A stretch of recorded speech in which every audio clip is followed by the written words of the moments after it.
Well, as I'm explaining, they have it by definition, just as we can see using spy satellites, state-of-the-art imaging technology, we see people walking on the earth. We can measure their infrared and ultraviolet, and they have form, they have facial expressions, they have clothing, they have everything. Mm-hmm. But up in space, what is it? It's just tiny photons that are preserving all this information.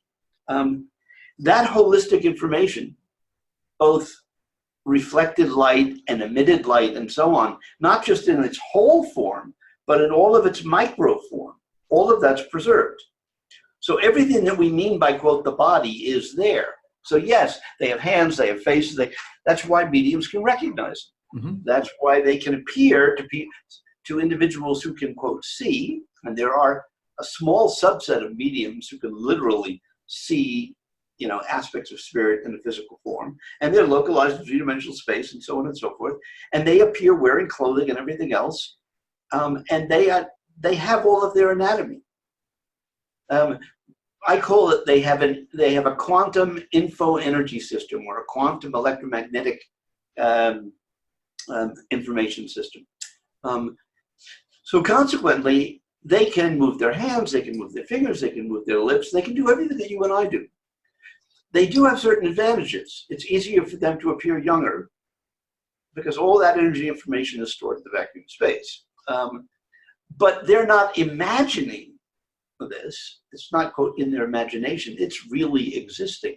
Just like the light from distant stars carries the pattern information of the stars and its relation to the other stars, and it's been traveling for billions of years. By the way, sidebar. One of my explanations for why the universe is, quote, expanding is to make space for all the energy and information that's constantly being, quote, going out into space and being, quote, preserved. Because none of it gets, it's one of the, quote, miracles of photons and electromagnetic signals and quantum signals.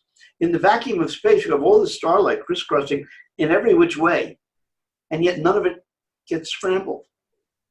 When we look at starlight, we see a history of starlight going millions of years, and the information is all perfectly preserved.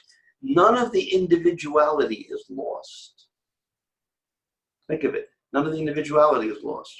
So again, I'm just explaining. I'm forced, when I put on that kind of constraint of that level of understanding and theory, to make these predictions. And by the way, that's the way. And that kind of conclusion is supported particularly in our latest technology research.